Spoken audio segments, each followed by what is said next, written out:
All right. So same as the last 2 days, feel free to interrupt me with questions or enter them in the chat. So we ended yesterday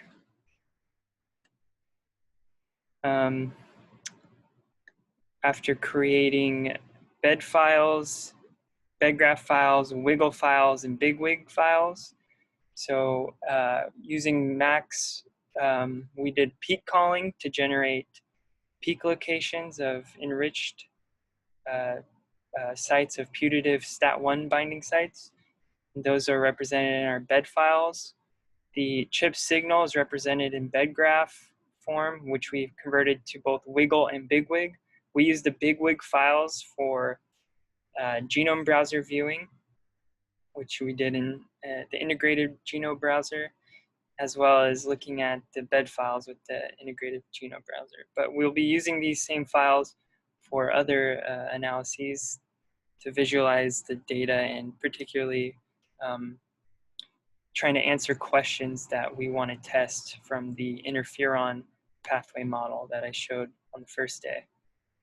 So the program we're going to start with is called the Cis Regulatory Element Annotation System, or CEAS. And what this program does is it will take the CHIP regions, which are stored in as a bed file format, and it'll run CHIP region annotation, meaning which genomic features are these peaks enriched near. Gene-centered annotation. So we will look at from the like a gene-centric viewpoint what the CHIP signal looks like. And with the WIG file, we will do average profiling to look at the average CHIP signal around genomic regions of interest, such as transcription start sites or other peak regions from other CHIP data sets. So when we run CEAS, we are going to use some of these parameters. We want to output, we are going to input a bed file, and eventually we will input a WIG file when we do another type of analysis.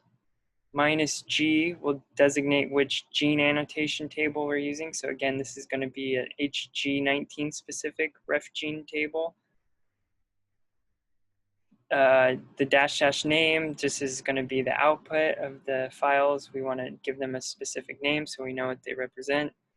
The --PF res is going to be the resolution of the WIG files. So when we created the WIG files, we chose a resolution of 50 base pairs. So this will be this will tell the program that that's our step size resolution. And then we can input a list of genes using this --GN option. So these are going to be ref-seq IDs that begin with NM. So these tell the program where the transcription start site is and where the transcription termination site is. And then we can give this list of genes a name. And then the --dump option will output raw values for all these specific regions.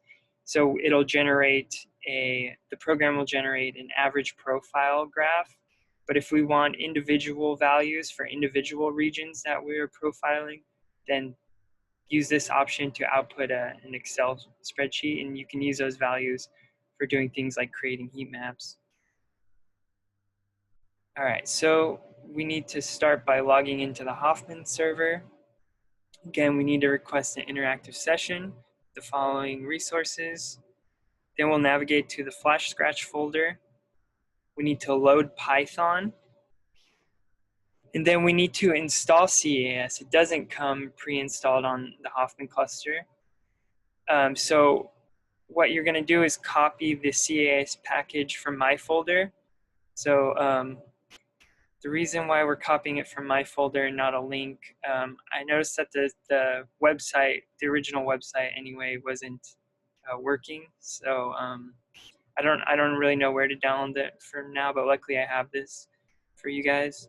And then we'll unzip the compressed folder containing CAS, enter the folder, install it using Python command. And again, we're going to install it to our local directory. And then we will navigate back to the Flash Scratch folder. And we also need an HG19 refgene file. So this is a genome annotation file for the program to reference when it's running these analyses.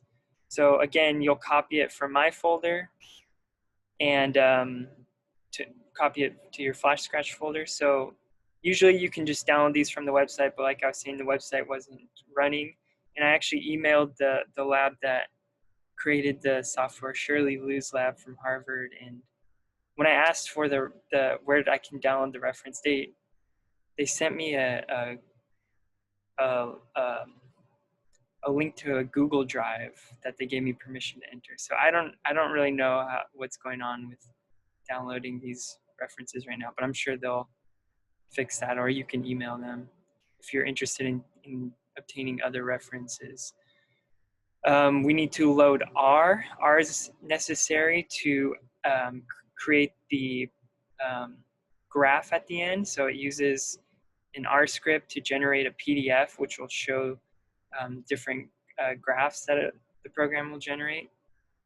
And then this is the actual command to run CAS. So first we're going to start with a peak annotation analysis, where we're going to tell it which genomic features are represented in these peaks. And that'll just give us sort of a basic rundown of what, in terms of genomic features, what our CHIP sites are, or sorry, our peak sites are enriched near. And then we will have to copy this or transfer this PDF that it outputs to our computer so we can open it and actually view it. All right, so we'll start with that.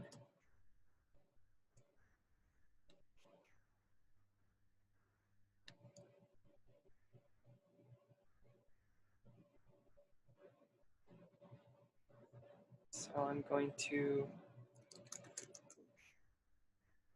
log into Hoffman.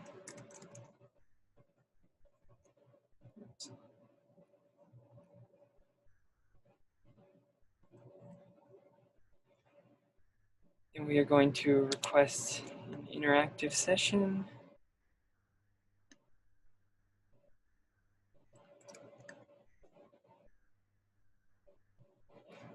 And as usual, this might take a couple minutes for the interactive session to be granted.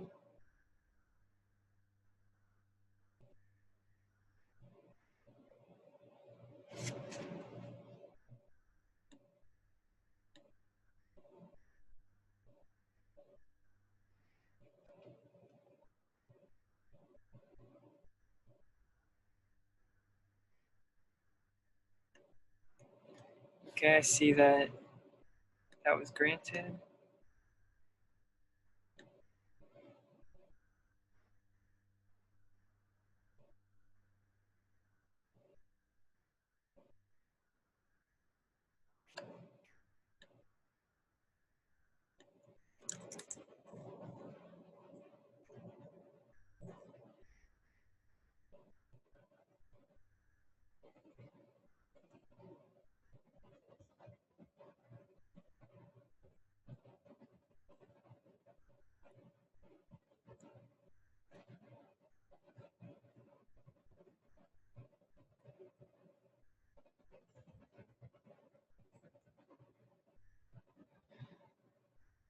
All right, so now entering Flash Scratch, loading Python.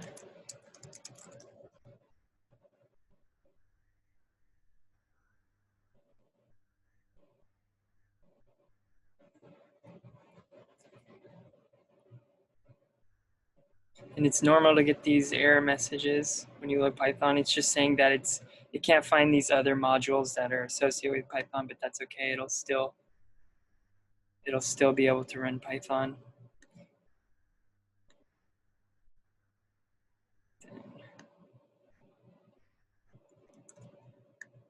we copy this folder. We're telling it to copy it from this location. Do not change the username because you actually are copying it from my directory. And then you want to tell it where to copy it to. So you want to put a space, and then period means copy it to the current directory I'm in. And then we want to extract it.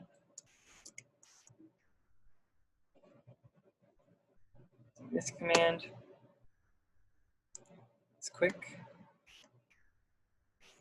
Then we want to install CAS to our user directory.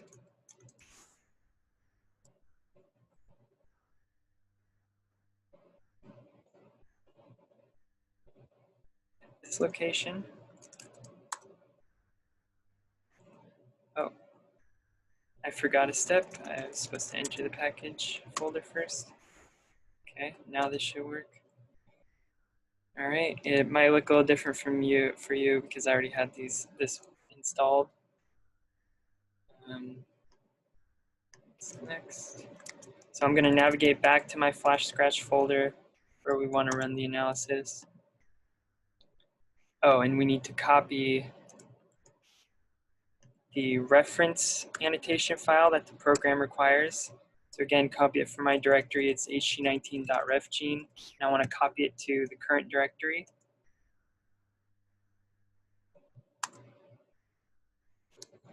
Okay.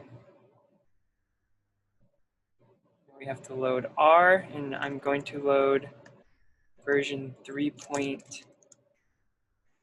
I don't think it matters, but I'm going to load this specific version instead of the default one. Okay. And now we're ready to run CAS. So remember to change the command to be specific to your username.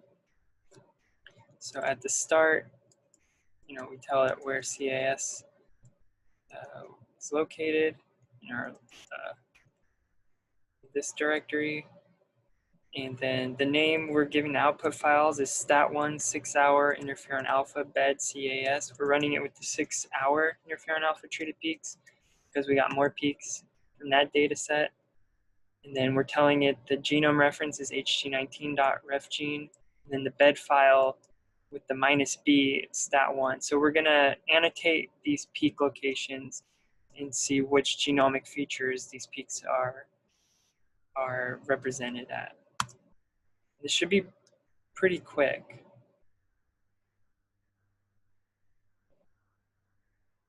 And it finished. It says Kong, I think that's congratulations. C, I don't know, C stat1 6-hour IFN. So it created this PDF file for a graphical result. So we can't see it through Hoffman, so we're going to have to copy it to our computer to open up this result. So that's when I like to use this scp command. But again, you can use FileZilla if you want, or CyberDuck, whatever you prefer. But if I was going to do it through the command line, I use the secure copy command. Let's see where. Okay. So you have to tell it your user, the Hoffman server location, the location of the file you want to copy, name of the file that we just created,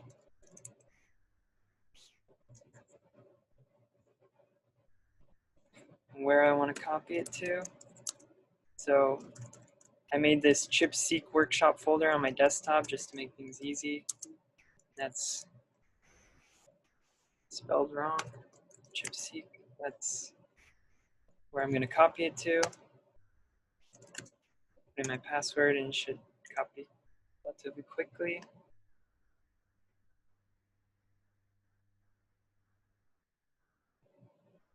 So the format of the refgene, I think, is a GFF3 file.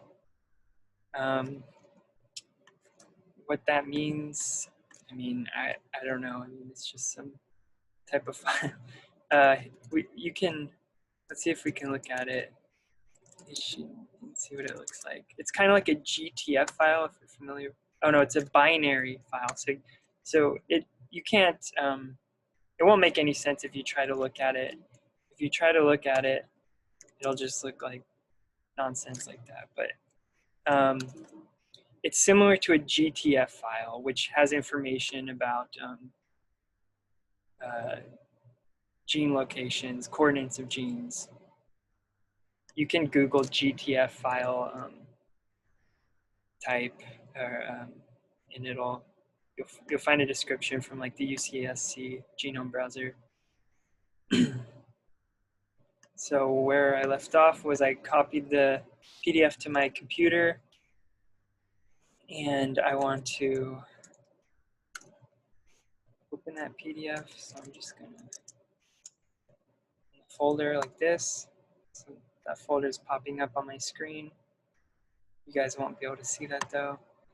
Now I'm opening up the PDF and switch the share over to that so we can discuss what it shows. Okay. So hopefully this is similar to what you're seeing.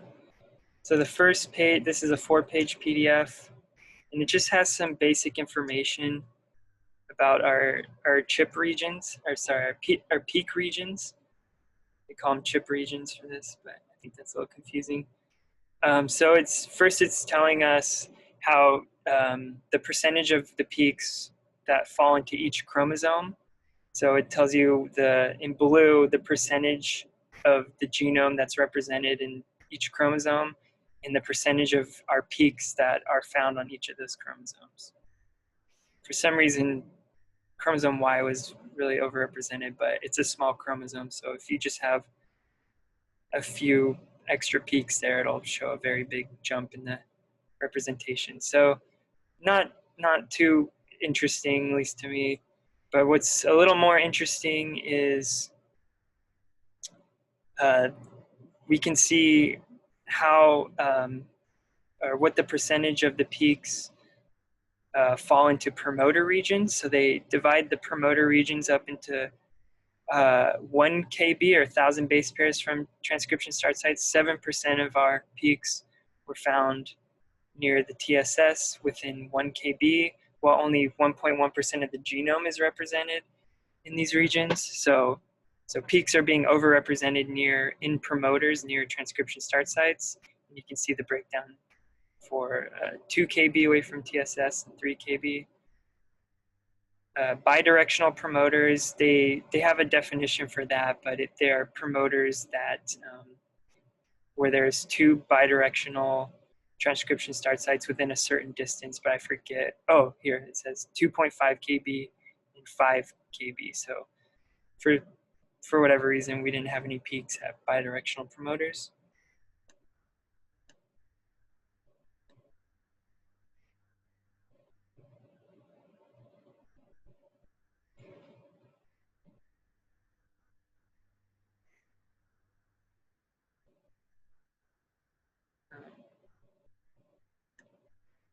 So then we have enrichments in genes. 5' UTR, there was 5% of our peaks found there. Less representation at 3' UTR. So that fits with the model of STAT1 binding near promoters of target genes. Not much enrichment in exons or introns or fold genes, which is probably from the 5' UTR to the end of the 3' UTR.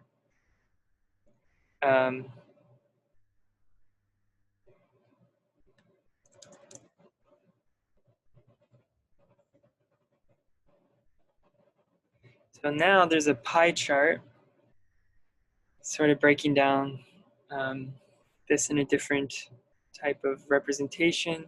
So it's first showing the representation or the percentage of these different genomic features just for the whole genome.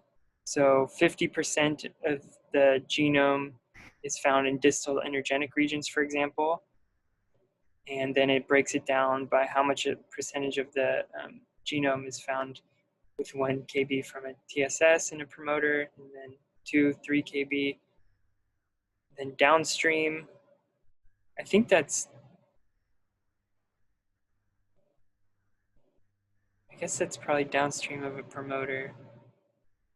And maybe this is upstream of a promoter, but not sure actually. In any case, you can see if you compare that to our CHIP percentages, we have about a 7-fold enrichment than you would expect from random chance for our peaks in promoter regions within 1 kilobase from TSS, etc. So there's underrepresentation in introns, somewhat overrepresentation in distal energetic regions. So this gives a little bit of information about where, in relation to genes, where our STAT1 peaks are located. And then lastly, it just kind of gives you a zoomed out view of where the peaks are located across each chromosome. All right.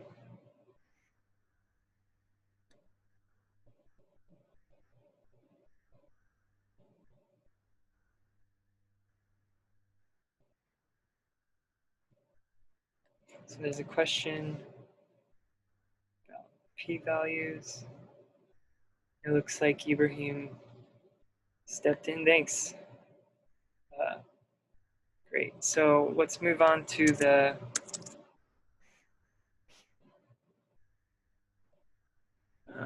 next analysis we want to run, which will take a little bit longer than the CHIP region annotation.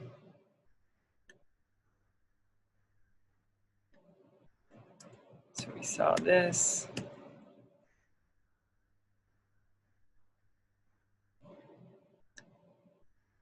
So there's a question about enhancers, and so we saw that there was a high percentage of peaks in distal energetic regions. Those are potentially enhancer sites that STAT1 is binding to. Same with enhancers are often in intronic regions. We didn't see a lot of binding in introns though.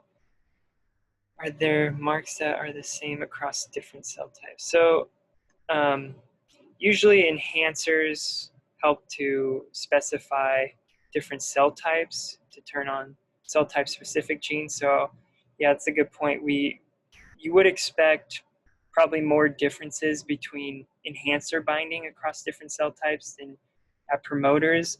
I don't know how STAT1 specifically varies between cell types in terms of enhancer binding.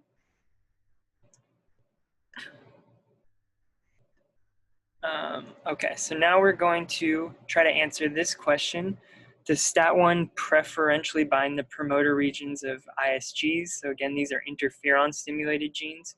And the model is that STAT1, upon interferon treatment, translocates to the nucleus and activates interferon stimulated genes.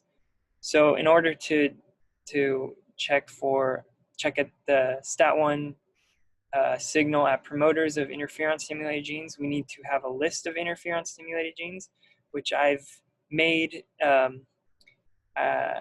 So it's just this file called isgs.txt. So it's just a list of interferon stimulated genes that I got someplace, I don't even remember where, but it's not a complete list of Isgs. There are hundreds, maybe even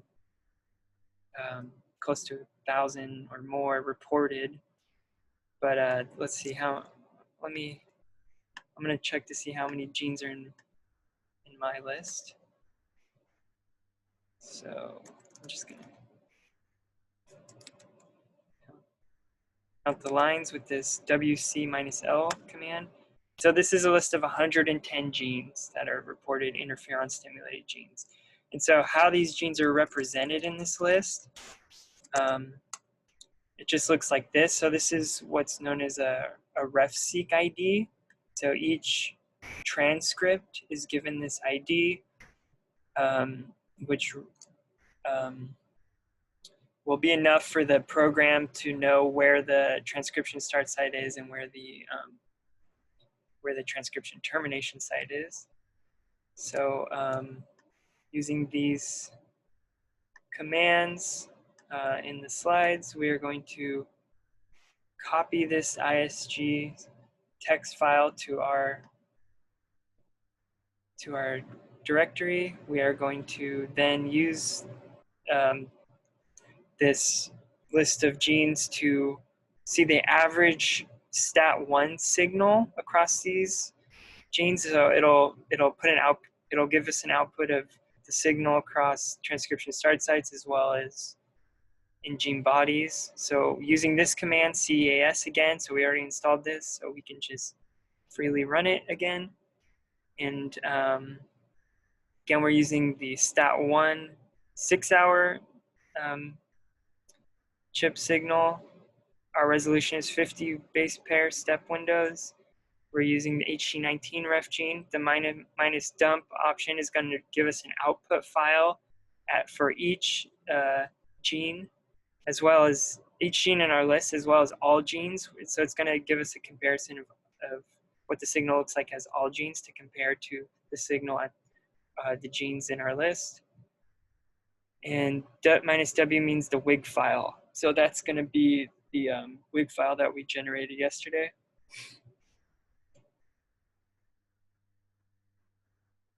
Similar to bedgraph and similar to BigWig, it's just a non-binary format of the BigWig. So let's go ahead and run that.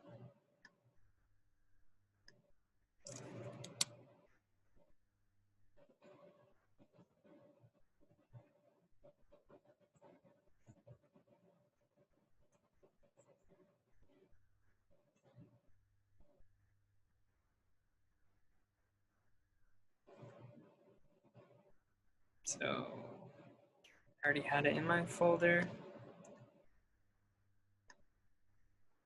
Sorry, I know the CAS command is very small text, but I wanted to keep it on one line, so if you wanted to copy and paste it, you were able to do that.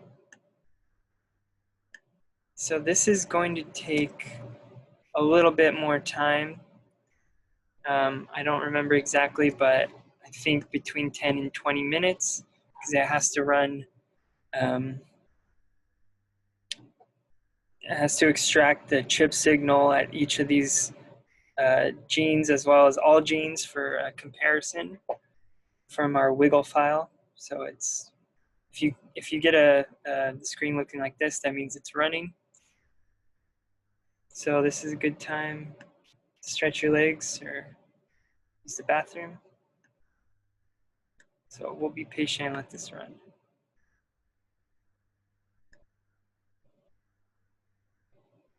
Yeah, so the 50 base pair profiling resolution is based on the resolution of the wiggle file. So when we generated the wiggle file to save space, to reduce the file size so these programs can run a little quicker, we said only give us the value for each 50 base pairs instead of each single base pair of how many reads are piling up in those windows. So we're saying that's the resolution of our wiggle file. So output that, it doesn't have to match the wiggle file, but for the output, it'll give us the same value for every 50 base pairs.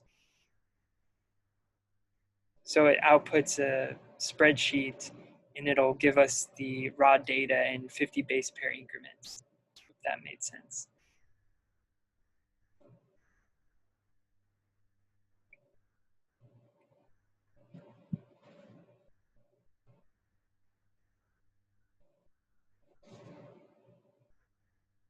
And you can adjust, so by default, it's going to look at the chip signal 3,000 base pairs from each TSS. So you can adjust that. I don't know how far you can go out, or you can make that smaller if you want it to run faster.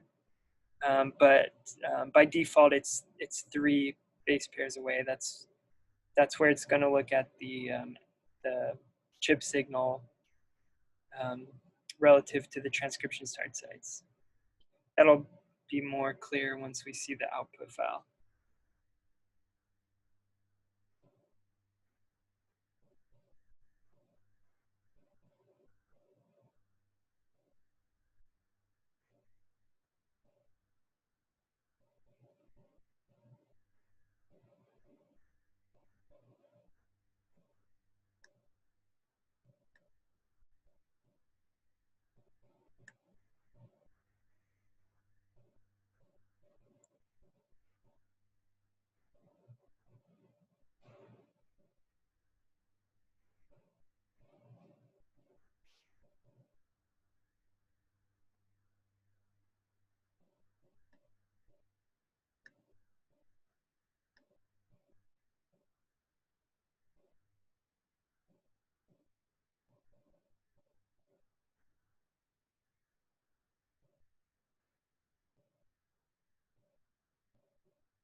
Oh, I should have asked, was anybody not able to generate the wig file or need, let's see, we need a wig file and a bed file from yesterday so they can run these. Let me know and I can make them available to copy over.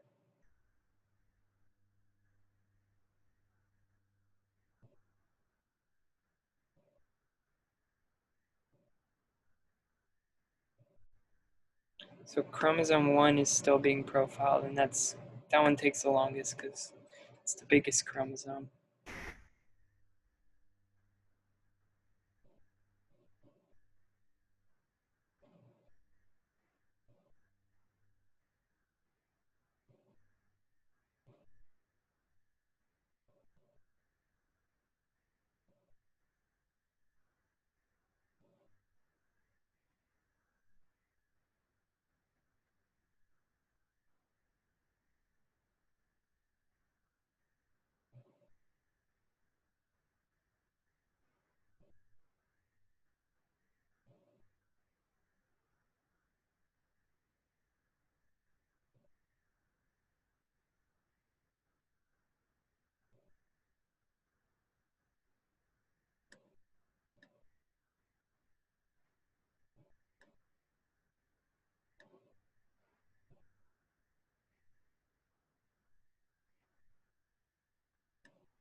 Okay, so I put the command, if you need this wiggle file, I put the command in the chat, but let me know if that doesn't work for you. So I made it to copy to your current directory. So as long as you're in the flash scratch, it should be in the right place.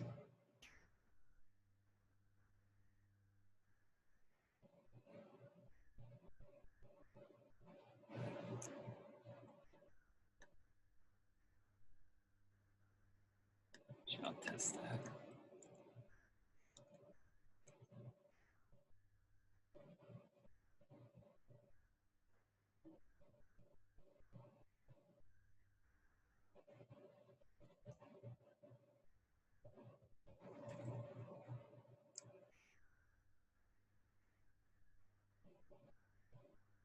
Yeah.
All right, it looks like mine finished.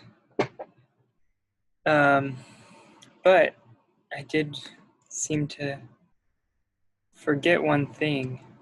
So if you have this issue, it says, I think maybe I loaded R on the wrong window, but it says R command not found. So if I try to look at this PDF, I don't think it will be there. Yeah, so for me, I forgot to load R. So if that happens, and you don't want to sit there for another 20 minutes in silence, you can just load R after it happens, run R, and then use this R command, source the name of the R file that was generated, parentheses, single quotes, enter, and then now it should generate the PDF. You close out of R with Control X. Now when I look again at my files, I should have that PDF. So I think most of you probably did it correctly, but I accidentally forgot to load R ahead of time. If you loaded R ahead of time, this PDF will be there. If you didn't, you can load R and then use that command here. If you run R and then use this command, it'll generate the PDF. So we want to look at the PDF, and again, we have to copy it to our local computer.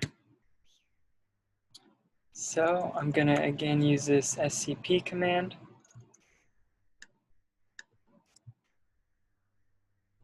Yeah, I'll put the R script into the chat. So first you want to module load R. I don't think it matters if you use 3.6.0. And then you run R by just typing in R. And then the command is source the name of the R script that it outputted in parentheses, single quote, like that.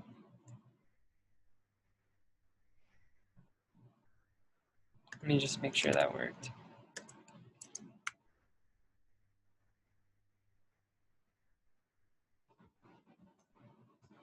No, so if you're gonna copy and paste it, you have to correct the single quotation marks because it makes them all goofy when you put them into the chat. So just retype the single quotes if you're using this R command. All right, and then Control X closes R so you can go back to looking at using Unix normally. Then this is our PDF.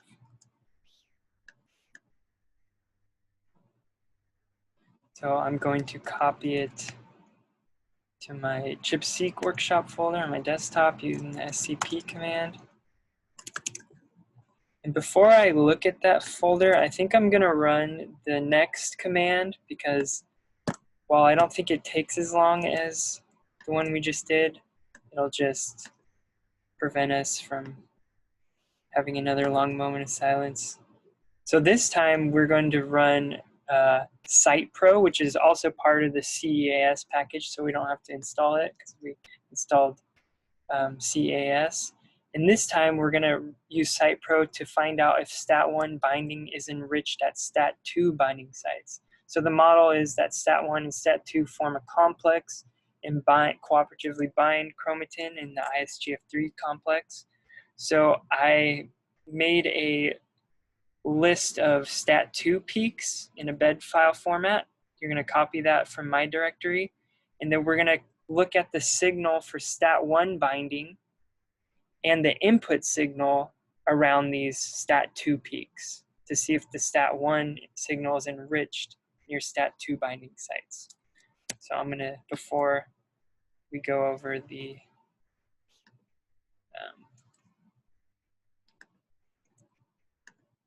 previous run we did, I'm going to start this other program. to look at stat1 binding at stat2 binding sites. So copy the stat2 peaks file to your directory. I already had it there. And then we're going to run the sitepro command, which will be installed if you installed CAS. So now we are naming the output as stat2 peaks. We have the same resolution that we want to output. Again, the span we're using is 3,000 base pairs. So this is the default, so I don't even know if you have to put that, but if you want to adjust it, you can do the minus span equals option. The bed file is the stat2 peaks, and we're going to look at the wiggle signal from the stat1 6-hour interferon alpha chip and the input 6-hour interferon alpha chip. And that's, so now we're inputting 2 wiggle files, wiggle 1, wiggle 2, and then these are the labels for wiggle 1 and wiggle 2 respectively. So the first wiggle file label on the graph that is going to be output, we'll label stat1 6H and input 6H. So now I'm going, if that's correct, that should run. It's running. Okay, so I already copied the other PDF to my computer, so I'm going to open that up. I'll take a look at what was generated.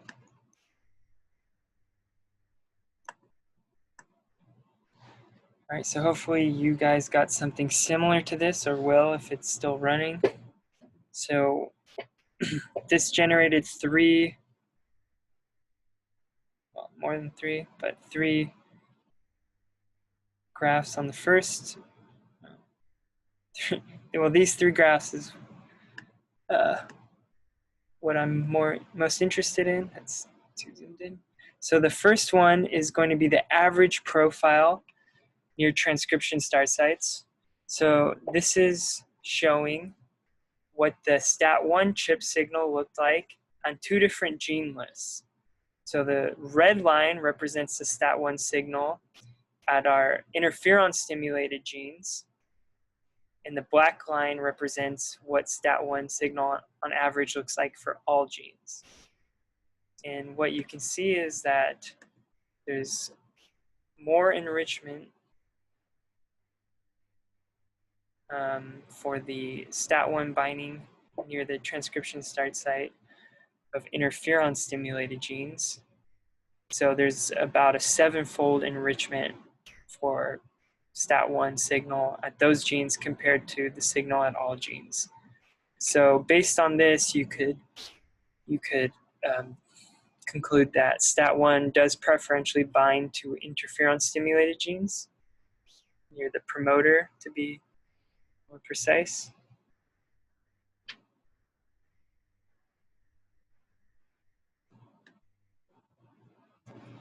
And then the next plot is showing a similar representation of the stat1 signal between these 2 different gene groups, but instead of at transcription start sites, it's centered at transcription termination sites. So the transcription termination site is set at 0, and it's showing, again, a 3 kb span upstream and downstream of termination sites. And what you can see is that the stat1 signal for these 110 Isgs kind of almost looks like there's an enrichment at this site 1 kb upstream of transcription start sites. But be careful when interpreting this, because if you look at the y-axis, this is only set to a maximum of 1, while before the plot over here is set to 8. So this is really not a very strong enrichment here. This might just be from a stat1 peak, maybe in 1 or a couple genes that was really high at this region, but this isn't, I mean, if you put it on the same axis as this peak would only go up to about here, just barely above background levels. So there's really not much enrichment at transcription termination sites. And then this is called an average gene profile. So this is useful when you have enrichment in gene bodies, and you want to average that across the gene bodies of these different genes. So what it does is it scales all the genes to be the same size. So it'll stretch or shrink down the signal within each gene to fit into a gene that's representing 3 kilobases. So what it does is it aligns all the transcription start sites at 0 for this gene list, and all the transcription termination sites at the 3,000 mark. And then the signal is scaled to fit in between the TSS and TTS. So it's aligning all the TSSs and transcription termination sites. So you can look at an average profile for all the genes within the gene body. And then the region upstream of the TSS and downstream isn't scaled. So this is actually the normal average profile. And then the scaling starts at 0 to 3 kilobases. But there's not a lot of STAT1 binding in gene bodies. So if you looked at something like polymerase or RNA pol2 or like H3K36 trimethylation, you would expect there'd be an increase in the average signal here. So then it's showing the average concatenated exon profiles. So there's not very much binding in exons, except near the TSS, the first exon probably has some overlap signal due to the resolution of the chip. Same thing for introns, only the introns that are close to the transcription start site. And then average exon profiles. So for different exons of different lengths, it's showing the average signal for those exons and introns.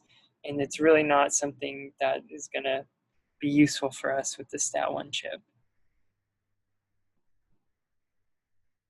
So that's what the output looks like for this. The most interesting one for us is the signal around the transcription start site, showing that STAT1 binding is enriched at interferon-stimulated genes near the transcription start site. All right, so I'm going to look back at terminal, see how that's going. So this other run is still going. So again, this is to look at what the STAT1 signal enrichment looks like at STAT2 peaks. So we want to see if STAT1 and STAT2 peaks are enriched similarly. And we're doing that by looking at the average STAT1 signal at STAT2 peaks. So I got these STAT2 peak locations, again, from an ENCODE data set for a STAT2 ChiP-seq.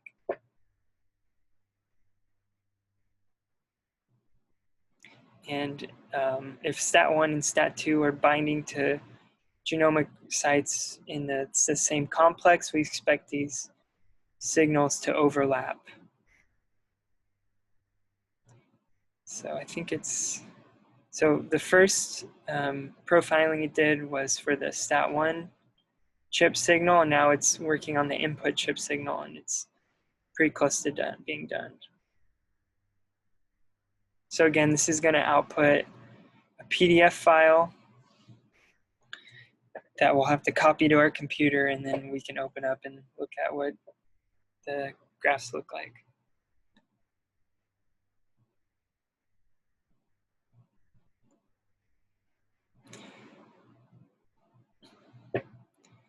So the reason why we are inputting an input for this one is because we want to compare what the input signal looks like at these STAT2 peaks, and not versus the chip signal. So that's going to be the control here, while the control for the previous analysis was we wanted to see if STAT1 binding was enriched in a specific gene set versus all genes. So you can do the same analysis previously with input as well. I would expect that to be flat, but yeah. So here the control is going to be the input. Previously, the control was a different set of genes.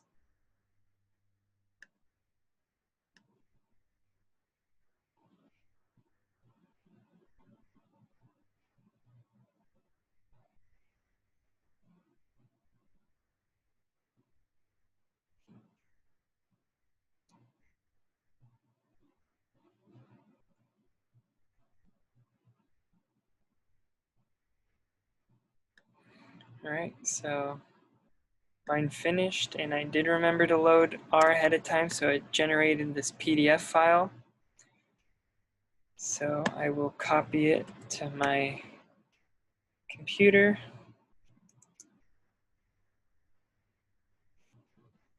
In the scp command.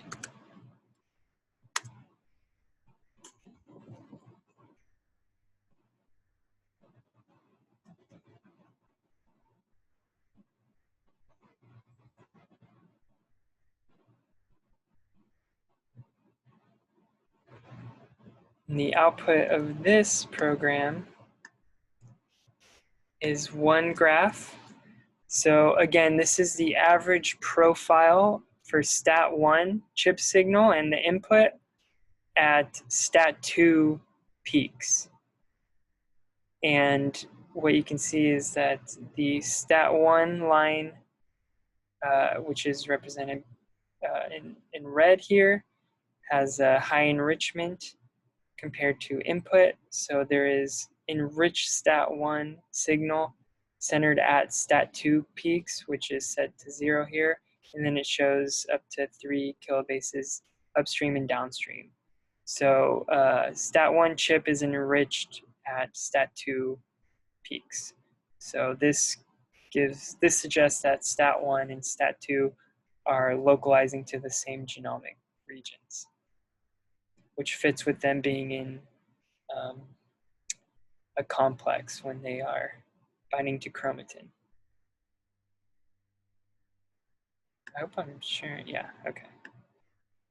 So that's the CitePro analysis. So the difference between CAS run that we did initially is we are looking at stat1 signal relative to genes that we're interested in.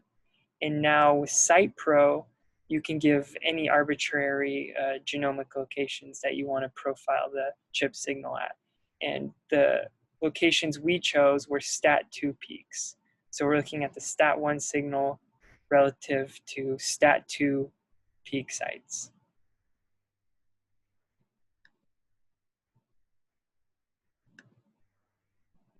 All right. I'll just wait 1 minute in case anybody needs a second to catch up.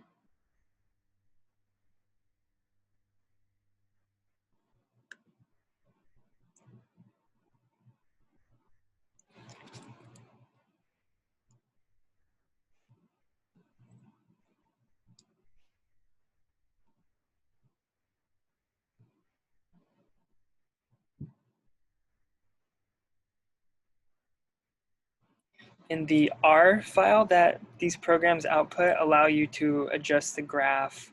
You can change the color. If you know how to use R, you can open it up in a text editing program like Text Wrangler or something, and you can adjust the axes. You can change the colors. If you don't like using R for generating graphs, again, the -- dump option will give you the raw values, which you can open up in Excel, and you can create the same graph that way if you feel more comfortable using Excel.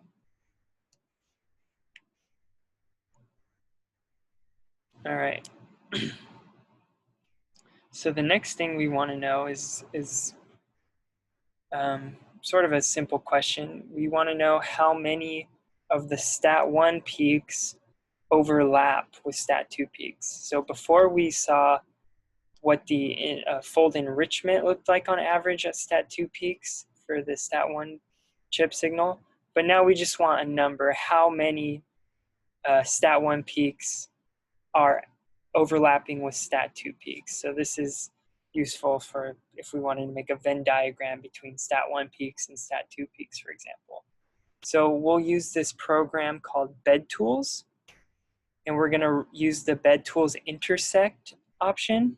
So Bed Tools Intersect will report overlaps between two sets of genomic features. Our genomic features are stat1 peaks and stat2 peaks. So the way this will work is they have this, this graphical representation, I feel demonstrates it nicely.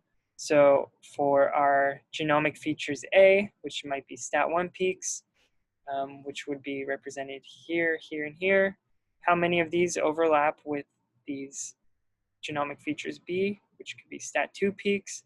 So stat1, so this peak would overlap with this one and this one. This one would not overlap with any, and this would overlap with these two. So it seems like a simple scenario, but it's slightly more complicated than that because you can report this in different ways. So you can report which parts of A intersect with B. You can tell it, just tell me which peaks from A intersected with any of the peaks of B.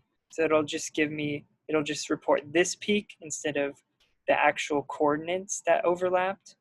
You can adjust how much overlap is required for it to be reported. If you use the -V option, you can report the peaks that didn't overlap with any. So if those are the ones you're interested in, you can use the -V option.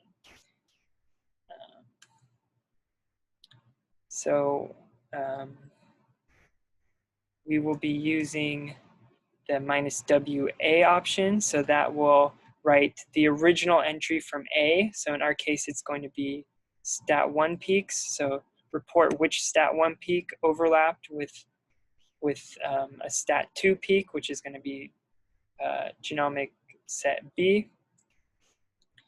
The -U option, that will write the original entry once. So if you didn't have -U, this peak, for example, which overlaps with 2, will be reported once, but we just want to know if it overlapped with 1 or more than 1. And if it did, report it just one time. And yeah, that's it. So luckily Bed Tools comes pre-installed, so all we have to do is load Bed Tools. And then we will run Bed Tools Intersect, and then we will just count the peaks that were reported in the output file.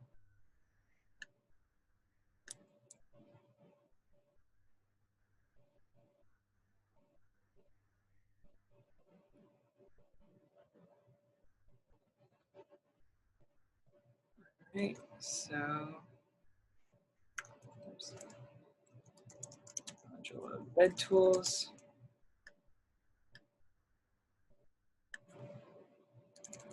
Bed Tools Intersect. -WA, -U, and then -A to designate one set of genomic features. Again, this is going to be our stat1 interferon alpha 6-hour treated peaks.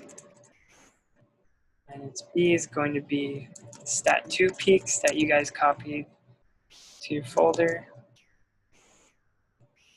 that we used with SitePro. And then we're going to output a file. I'm just going to name it stat1 peaks overlapping stat2. Whoops. Stat2. And then it's going to be a bed file output. So I put a .bed extension. So again, you can use this bed file for other, like we used bed files for the previous 2 runs. So you could use, now you could use this bed file to look at stat1 enrichment and stat, 30-minute, 6-hour, etc. So you can use all these files back and forth, however, whatever you're interested in. All right, so this should actually be very quick, almost instantaneous, because all it is doing a pretty simple computational task. And now I'm going to count the lines in the stat1 peaks overlapping stat2 bed file. And this tells us that 382 of our stat1 peaks overlapped with stat2 peaks. So that number doesn't really mean anything to you unless you know how many stat1 peaks we inputted.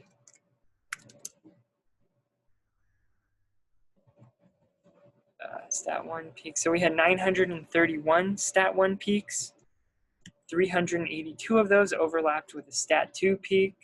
Is that significant? Seems like it would be, but also we need to know how many stat2 peaks there are before we can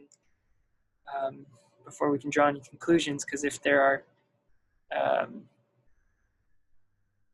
if there's stat2 peaks all over the genome, then that's not very meaningful. And there are 610 stat2 peaks. So what is meaningful to me is that more than half of the stat2 peaks, 382 out of 610, overlapped with a stat1 peak. So that's a pretty significant enrichment. And of course, you could do statistics on that, or if you're interested. But I can already tell you that that's a significant enrichment given the size of the genome. So those are numbers you can use to make a Venn diagram, for example. And it also outputted a bed file, which you can use for other analysis. You can look at transcription factor motifs, which we'll do, or what genes these are near, etc. Okay, and I'll just lastly just show you what that looks like. Whoops, that wasn't the command I wanted to do. So again, this is just a simple bed file format, the location of the peak, and then a unique identifier. All right. So that's pretty straightforward.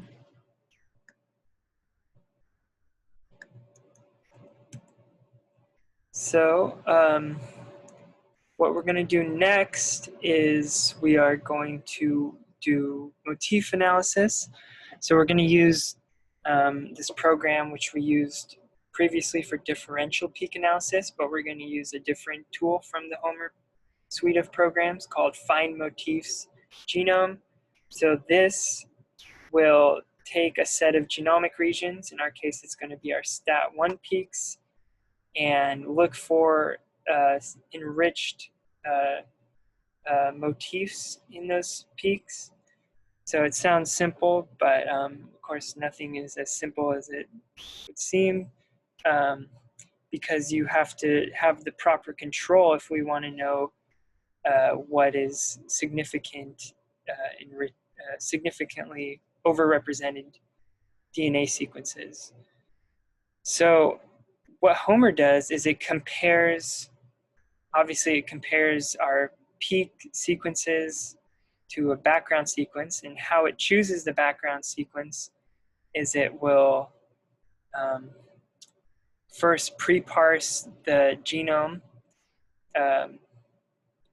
that we are using. So for us, it's going to be HG19 is our reference. So it'll take 100 KB segments around transcription start sites, and it'll create directories where it stores those sequences, and it will then sample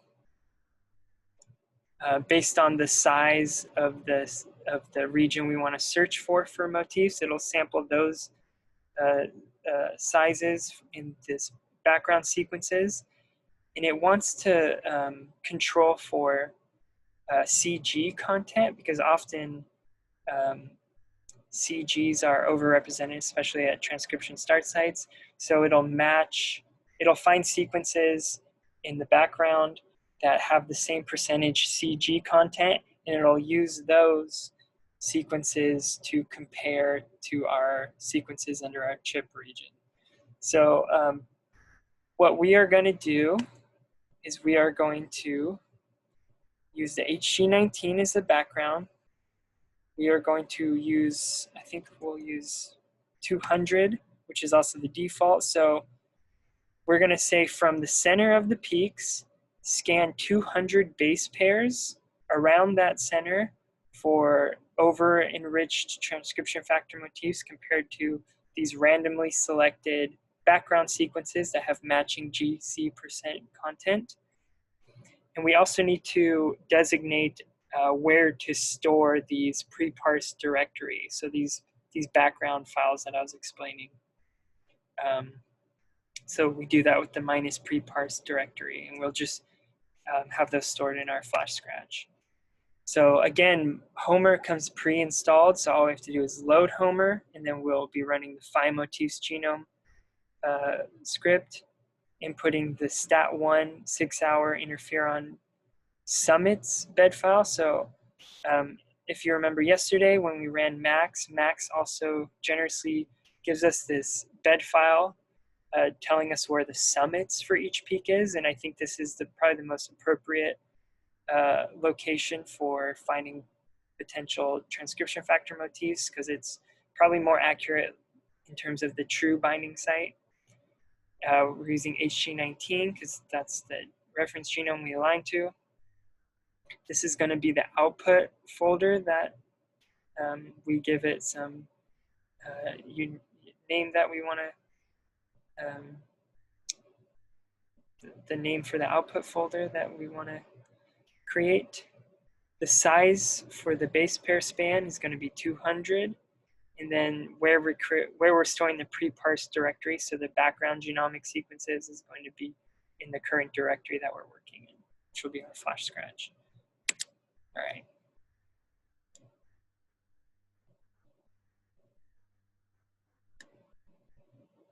Oh, and I just realized that I was not showing the slides. But anyway, I don't think it's really that important to see the slides. But I was just describing slides 82, the different parameters we're going to use, and then the actual commands we're going to use, which are on slide 83. All right, so now I'm going to run the motif finding script using the commands on slide 83. Loading Homer, find motif, genome.pl, the stat1 6-hour summit peak. This is aligned to HG19, so use that as background sequences. Stat1 6-hour interferon alpha Homer is going to be our output directory. We want to scan 200 base pairs, so that should hopefully find the true transcription factor binding motif given the resolution of our chip. And then we are going to output the pre-parsed directory, the control sequences, to our current working directory. And I'm in the wrong directory, so I need to be my Flash Scratch. So now it should work. Okay. So now Homer's running, and this is actually probably going to be the longest process that we are going to be running. But luckily it's the last, or one of the last ones. So we'll probably end a little early today. But while this is running, this gives us an opportunity to go on to the next thing, which is going to be using a program, a web-based program called Great. So I'm skipping over to slide 86. And Great is a web-based tool from Stanford, and this is a tool that will assign peaks to genes and then do functional enrichment analysis, such as gene ontology, as well as peak annotation relative to transcription start sites. So we're going to go to this link right here. Hopefully that link is still active.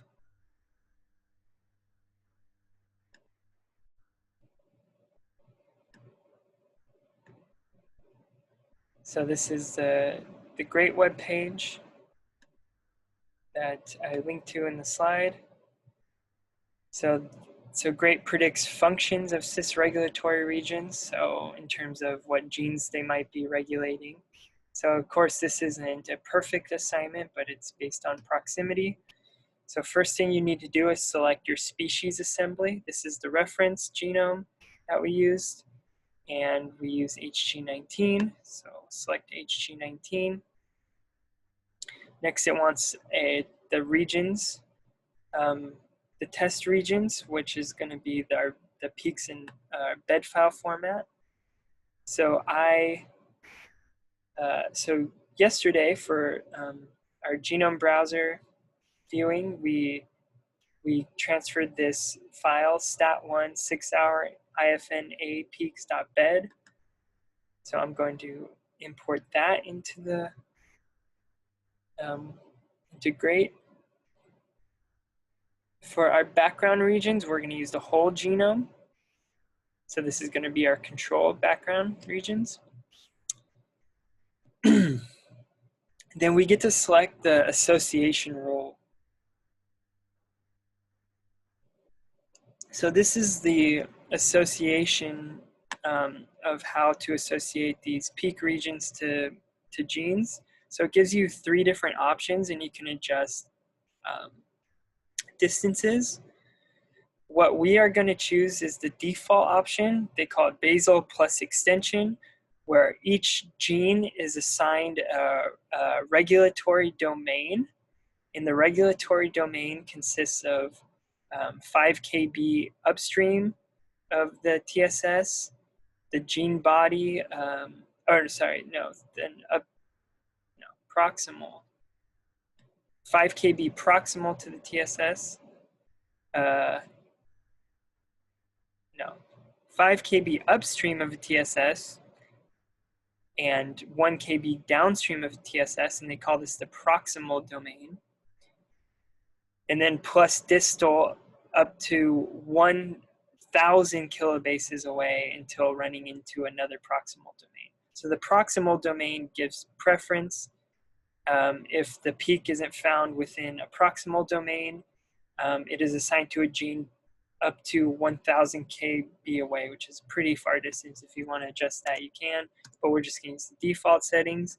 So one peak can be assigned to more than one gene if it is found within 2 proximal domains. So if it's within 5 kb upstream of 2 different TSSs, then that peak will be assigned to 2 genes, for example. So if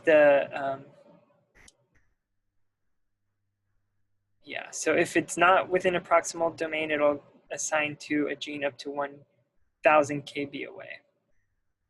So another option you can do is just the 2 nearest genes. So it's a simpler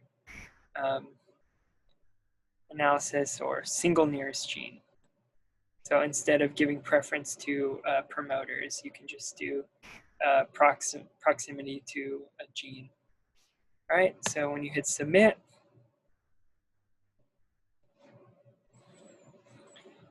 it shouldn't take very long.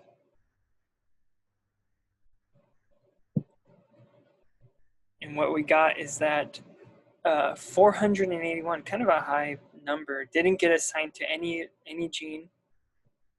169 of these peaks got assigned to 1 gene, and 281 got assigned to 2 genes.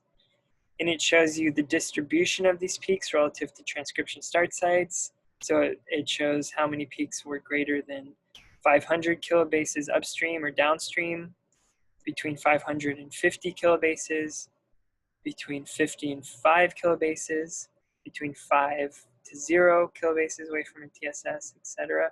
This is also another way to represent that, but instead of doing upstream and downstream, it bins the upstream and downstream into the same category. Okay? So if we want to see which genes were associated with which peaks, you can click here. No, that's not it. You can click here, and under global controls, global export, view all, I think it says view all region gene associations. Then it'll open up a new page, and it'll say this peak was assigned to this gene at a distance of negative 58, 914 base pairs away, right? So this is showing for each peak which genes it was assigned to. So this peak was assigned to 2 genes. And then on the right, it says this gene was assigned to these peaks. So you can either have it from a peak perspective or a gene perspective. And we can export these tables here. So I'm going to go back to this tab. You can also export as TSV, which allows you to basically get an Excel file. You can save these graphs as PDFs. And also it does gene ontology with these genes that the peaks were assigned to. And what we can see is that we get, based on the gene biological processes, gene ontology, we get the most enrichment for response to type 1 interferons, type 1 interferon signaling pathway with a very small p-value, defense response to virus. So this tells us that, in fact, the STAT1 binding sites were enriched or were proximal to genes that have interferon, known interferon stimulation, and known to be antiviral. So this confirms that STAT1 binding is proximal to interferon stimulated genes, and that these genes are enriched for functions that protect the cell from infection, for example, right? And you can keep scrolling. There's other gene ontology, molecular function, and then you can get mouse phenotype based on knockout mice, etc. And you can export all of these again by going here, export. You can export it as Excel file. So if I were to click on this, it would ask me if I want to save this. I don't, so cancel. You can also have a, I think you can have a graph made just by clicking this. Yeah, so you can see here they have a nice little bar graph that displays the -log10 binomial p-value for each of these gene ontology groups. And you can export PDFs. So it's a nice, very quick way to generate it's pretty valuable information just in a web-based program. So that's nice. All you need is a bed file. All right.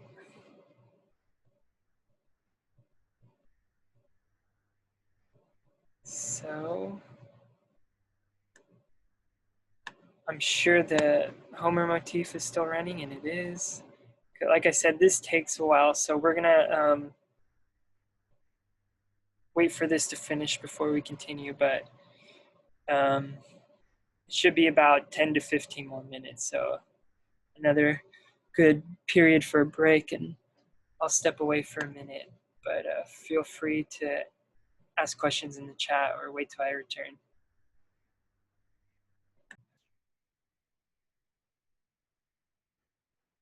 So something else that we will do after we're going to do a similar type of analysis that GREAT does, but the reason I'm going to give you this alternative is because if you're on the GREAT website, you see that the species assembly, let me make sure I'm sharing this, yeah. So it's very limited as to which species you can use with GREAT.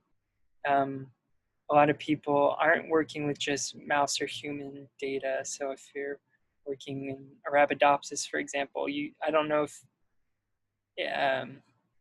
I don't think you can use GREAT. They might have some option for using your own assembly, but I think they make it very tricky, and I don't even know if it's possible for every species. So what we'll do is I'll show you an alternative to GREAT. I like GREAT because it's very quick and web-based. But Homer also has a tool that's similar to GREAT called Annotate Peaks. So again, we'll do this after the transcription factor motif analysis, but I'll just discuss it now. So the workshop will end a little early.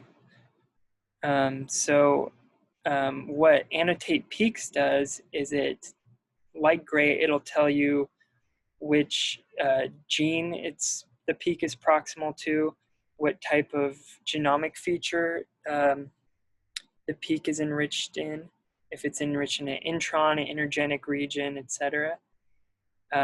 It'll give you, a little gene description even of the gene. But an option you can use is it has a built-in gene ontology option. So if you add the -GO option, it'll take the genes that these peaks were assigned to and do gene ontology analysis. So I'll demonstrate this after the transcription factor motif is ran. But this is a great alternative to GREAT. This is an alternative to the program GREAT that allows more flexibility in terms of which species you're working with.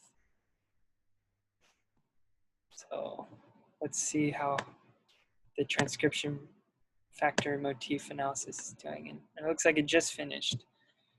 Hopefully you guys are close to being done or done. So what Homer generated was a folder, and we named it stat1 6-hour IFNA Homer. So if we enter that, there's going to be a lot of files.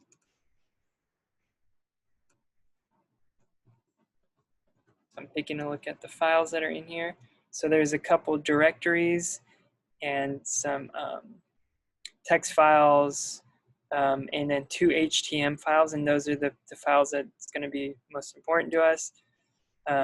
But what we need is this whole folder when we view these HTML files, or else the graphical representations of the motif won't be there, because the graphics are actually stored in this folder as well. So I'm going to use commands to compress this folder so I can easily copy it to my my local machine, my local hard drive. So we'll use this tar command to compress the folder. Then I'm going to secure copy it to my ChiP-seq workshop folder that's on my desktop, and then extract the folder, and then we'll look at the files that are inside.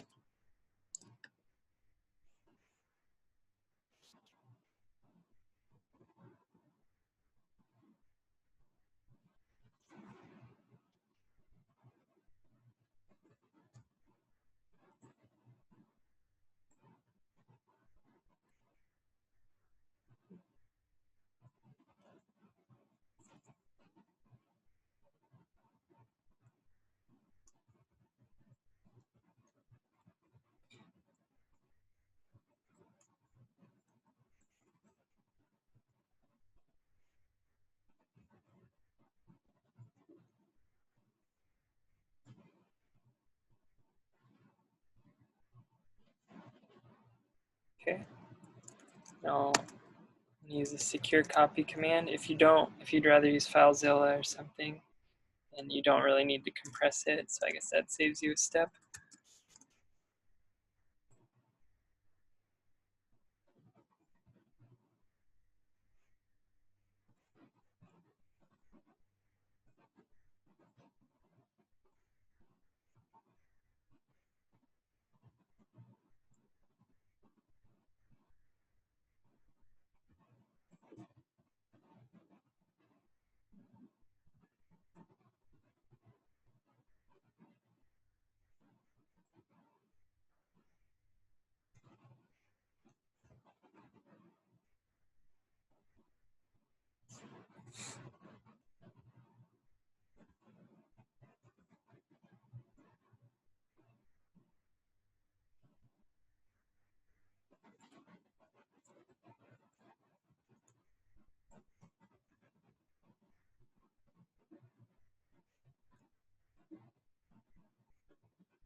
Okay. I'm gonna open that directory. So now I'm in the Homer folder, and the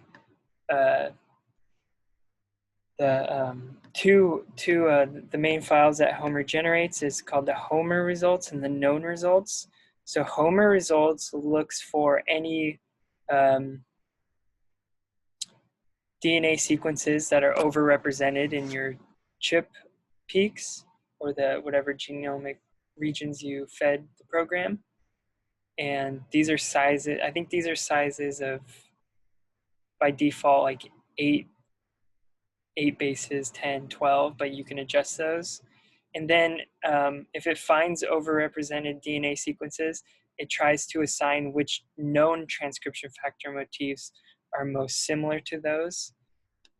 In the known results, Homer just looks for known transcription factor motifs that have already been reported, and looks to see if those are enriched in your CHIP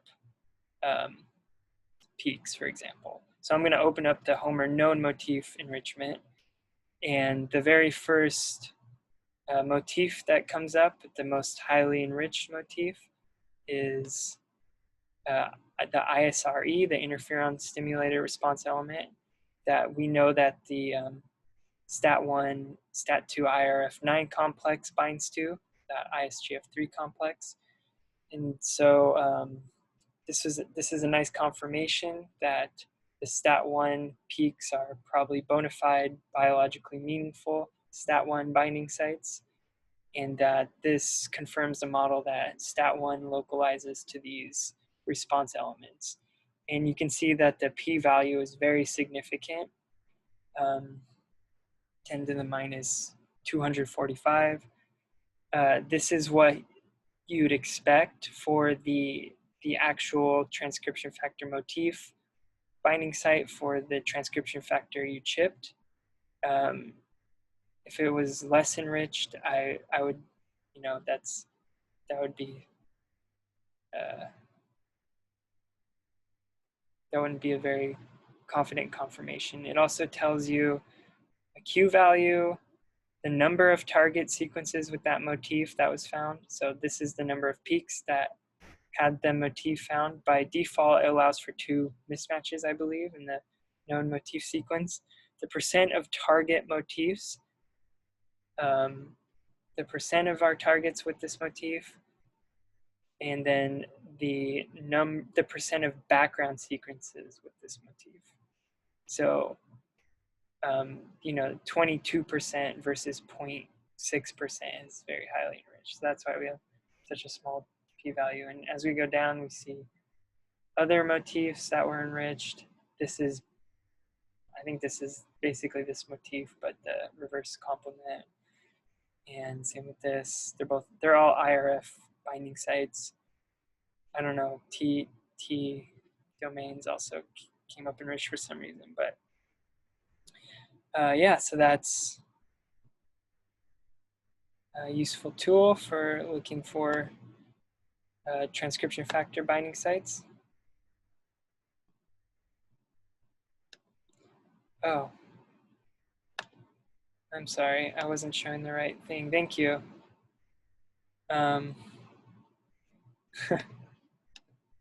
So this is what I was describing, the Homer known motif results. You probably saw it in the slides already, but again, the first motif, the graphical representation of the motifs, I forget what this is called, like a weighted matrix representation. So the top of the list again was the interferon stimulated response element. It tells you the p-value for the enrichment for our target sequences versus the background.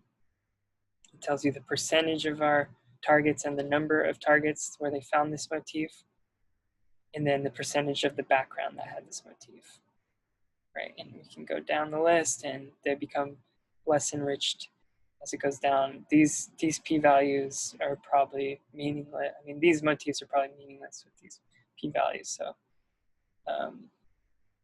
yeah. So this is a nice confirmation that stat1 binds the ISRE. Okay. So that's transcription factor, motif analysis.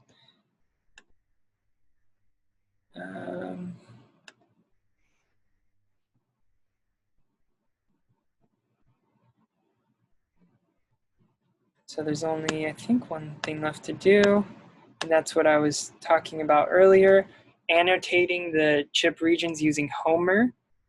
It's sort of an alternative to using Great, which gives more flexibility as to which species we are working with.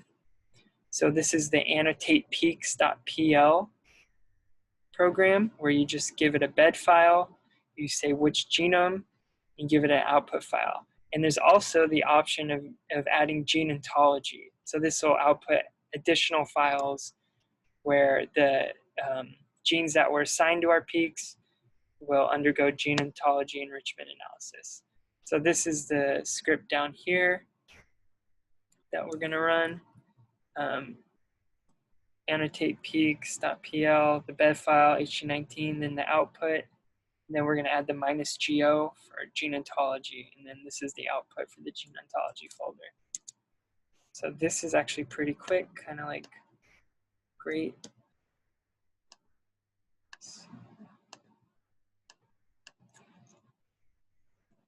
If Homer's already loaded, we should be able to run Annotate Peaks. Again, stat1 6-hour ifna peaks.bed. HG19 is the reference.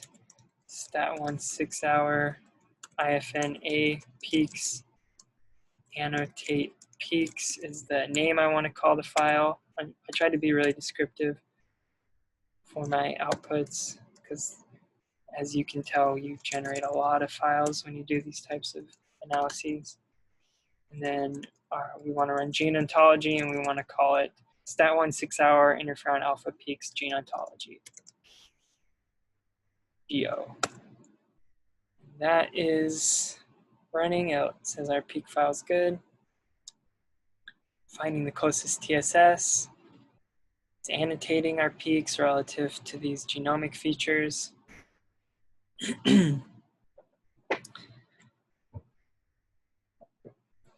And if we didn't add the gene ontology option, it would probably be done right now, but right now it's performing gene ontology, which also should be pretty quick.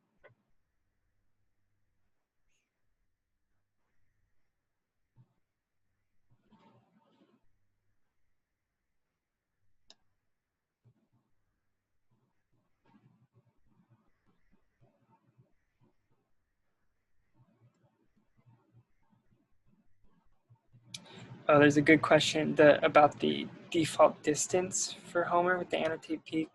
Actually don't know what the parameters are for assigning a peak to a gene. I don't know if they have a cutoff distance or not. Knowing Homer's pretty thorough, they probably have an option to adjust that, but I don't actually know off the top of my head. Let me see. Let me see if I can. Yeah, I don't have it in the slide either, but maybe on the website it would say.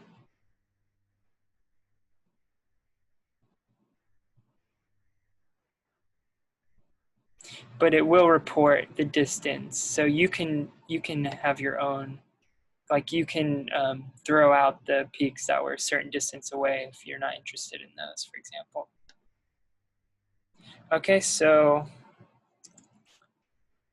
it's done, and I'm looking at what was outputted, and we got this Annotate Peaks text file. So when we look at that, I'm just gonna load it up in terminal so we don't have to do the transfer over, but it's a file you could open up and manipulate in Excel. So less options show, let's see, show the file, the minus, I think it's -S. prevents it from wrapping and makes it a little confusing, less confusing, but this is what we see. So we have the peaks, we have which annotated regions are found. This one's a promoter, some information, again, the focus ratio information, which probably didn't give us anything. It tells us the, this is really messy, but it gives us the distance from the gene that it was assigned to. It gives the ref-seq ID of the gene. I think down the line it gives you an actual gene name. And that's essentially it for the Annotate Peaks for the gene assignment and the genomic feature annotation. But we also did gene ontology analysis, so that would be in this folder, the stat1 6-hour IFN-A peaks GO. So now it has these different gene ontology groups, biological process, molecular function, etc. So I'm just gonna look at what the biological process one, I'm gonna add this option so it's a little easier to view. And if you were to open up this in Excel, it'd be easier to look at, but again, the highest enrichment it looks like is defense response to virus, response to type 1 interferon. It's giving a p-value. So again, it's highly enriched. And then it gives you, further down, it gives you gene IDs, gene symbols of which genes were found to be enriched in a list that were in these different categories. So that's basically gene assignment, genomic feature annotation, and gene ontology all in one command with using Homer, similar to GREAT. So that's, I think that was the last thing we are doing for the workshop. So let me go back to the slides and make sure. Yep. So what we did is we talked about the experimental design and the assay itself. From the sequence, we did alignments, and then we did peak calling from those alignments, and we did these different functional downstream analysis. We annotated regions that we were interested in, specifically stat1 peaks, these potential stat1 binding sites. We looked at differential representation of these peaks between two different time points of interferon alpha treatment. We did motif identification discovery, and we did integrative analysis, where we looked at another ChiP-seq data set, specifically stat2 peak sites, and we see how they compared to our stat1 binding sites. We looked at genes that were regulated by interferon treatment from RNA-seq data. We looked at the stat1 signal at those genes. And that leads us to this. And I want to thank everybody for attending the workshop. There will be a survey that's sent out. Again, I don't know when exactly, it might be today. If you can, take a few minutes to complete the survey. Obviously, your feedback's very helpful to us. This was sort of a new way of doing the workshop, and it's possible that this would also be the format in the fall when these workshops are also provided. So it'd be good to know what worked and what didn't work for you. And I just want to say that I hope, if anything, what you can take from this is you don't really have to be a computer scientist to analyze ChiP-seq data. Yeah, I would say it's tedious, but it's not necessarily too complicated. We did a lot of things in just hours. I mean, this is a lot of results you can get in less than a day. So I mean, I don't consider myself a computer scientist by any means, but I was able to learn these tools mostly just by teaching myself through the internet. But I mean, I also took this workshop, this same ChiP-seq workshop when I first came to UCLA, blah years ago, and I remember being lost for a lot of it. So if you were lost, don't feel like this is unattainable for you. I think that if you got lost in portions, it's probably more my fault than anything. It's hard to gauge if people are able to follow along without being able to see facial expressions. So if you were able to just follow along for some things, and if you learned some things, hopefully you got enough of a basis where then you could go back, review this, teach yourself new tools. I'll say Google is going to be your best friend when teaching yourself these different analysis tools. There's very rarely a problem I can't fix just by Googling. Troubleshooting with Google is really the best way to fix a problem. Otherwise, you guys have my contact. Feel free to email me if you guys get stuck or have any questions. With that, thanks everybody for attending, and I can stick around if anybody has any questions.